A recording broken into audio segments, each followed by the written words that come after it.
जय महाराष्ट्र। भूम परांडा वाशी मतदारसंघामध्ये धाराशिवचा गद्दार आमदार ओम निंबाळकरांनी गद्दारी केली आहे। त्यामुळे परांडा भूम वाशी या मतदारसंघातील ज्याची बांधणी आम्ही गेल्या कित्येक वर्षापासून केलेली आहे, एकही पदाधिकारी त्याच्यावर गेला नाही आहे आणि जाणार नाही आहे। त्यांनी 100 कोटी घेऊन जो काय त्यांनी सौदा केला आहे आणि इथे लोकांना खोटं सांगतोय की मी विकासासाठी गेलो आहे। आता मीडियावरती ज्या बातम्या आल्या त्याप्रमाणे गेल्या 2 वर्षातील त्यांनी त्याचा विकास निधी वापरलेला नाही आणि आधीच्या पंचवार्षिकमध्ये देखील त्यांनी कुठे विकास केला होता। त्यामुळे आम्ही काय त्याला विकास मागायला त्याकडे गेलेलो नव्हतो। हा गद्दार स्वतःच्या स्वार्थासाठी गेलाय। लोकांनी लोकवर्गणी जमा करून याला निवडून आणला होता।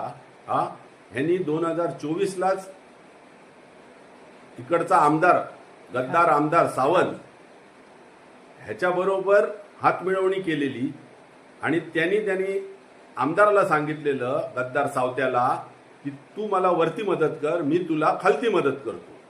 या अनुषंगानेच त्यांनी 2024मध्ये ह्या गद्दार आमदार सावत्याला आम्ही इथे गाडणार होतो, तर मुद्दामून त्यांनी इथे मशाल निशाणी न देण्यासाठी माननीय पक्षप्रमुख उद्धव बाळासाहेब ठाकरे यांनी तात्यांना श्रद्धांजली द्यायला त्यांचा पुत्र जो आपला जिल्हा प्रमुख रणजित पाटील याला विधानसभेची तिकीट दिली होती, पण यांनी मुद्दामून तिकडे राष्ट्रवादी बरोबर सौदा केला आणि सावत्याला निवडून यायला पाहिजे म्हणून तिथे तुतारीला तिकीट द्यायला लावली आणि आपला जो हक्काचा आमदार इकडचा होणार होता परांड्याचा तो गेलाय।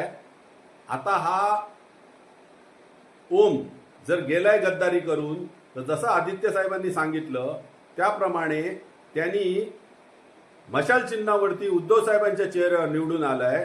त्याला थोडी जरी जनाची नाही तर मनाची लाज असेल तर त्यांनी राजीनामा द्यावा आणि भाजप आणि शिंदेच्या ह्याच्यावर निवडूनच येऊन दाखवावं। आमचा सामान्य शिवसैनिक इथे त्यासमोर उभा राहील आणि त्याला आम्ही इथे गाडू एवढी आम्ही तुम्हाला ग्वाही देतोय। आणि संपूर्ण जे इतक्या मागच्या कित्येक वर्षापासून धाराशिव हा मतदारसंघ उद्धव बाळासाहेब ठाकरे यांचा भालेकिल्ला आहे, तो आम्ही तसाच राखणार आणि येणाऱ्या कोणत्याही निवडणुकीमध्ये या गद्दारांना आम्ही गाडल्याशिवाय राहणार नाही। एवढंच बोलतो आणि थांबतो। जय हिंद, जय महाराष्ट्र। धन्यवाद।